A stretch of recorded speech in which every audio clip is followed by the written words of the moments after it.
అంబేద్కర్ కోనసీమ జిల్లా గొంది గ్రామంలో చర్చికి వెళ్తున్నారని 6 కుటుంబాలను కుల పెద్దలు వెలివేశారు. 3 నెలలుగా ఆ కుటుంబాల పట్ల చిన్న చూపు చూస్తున్నారు. మాట వినకుండా చర్చికి వెళ్తున్నారని వాళ్ల పట్ల కుల పెద్దలు కర్కశంగా వ్యవహరిస్తున్నారు. ఆ కుటుంబాలు చర్చికి వెళ్లకూడదని కుల పెద్దలు హెచ్చరించారు. వాళ్లకు ఏ విధమైన సహాయ సహకారాలు అందకూడదని, వాళ్లతో ఎవరూ మాట్లాడకూడదని, వాళ్లతో కలిసి పని చేయకూడదని గ్రామ కుల పెద్దలు ఆంక్షలు విధించారు.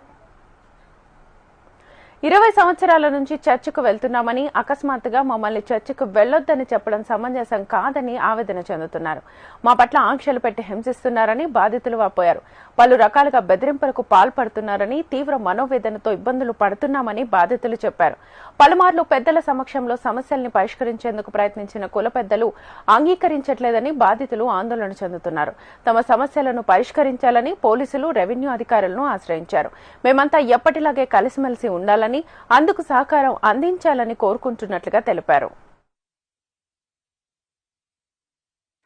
మాకు కొన్ని నెలల బట్టి చర్చి విషయంలో మాకు తగవలు అవుతున్నాయండి. మా గ్రామస్తులకి మాకును మరియు చర్చి మానేసి మాకు సంఘంలో ఉండమన్నారు. ముందు వరకు అయితే సంఘంలోనే ఉన్నాము. గత 4 నెలలుగాను సంఘం కాడికి పిలచలేదు మమ్మల్ని. మా మగవాళ్ళు సంఘం కాడికి పిలచలేదు. మేము మా పని మేము చేసుకుంటున్నాము.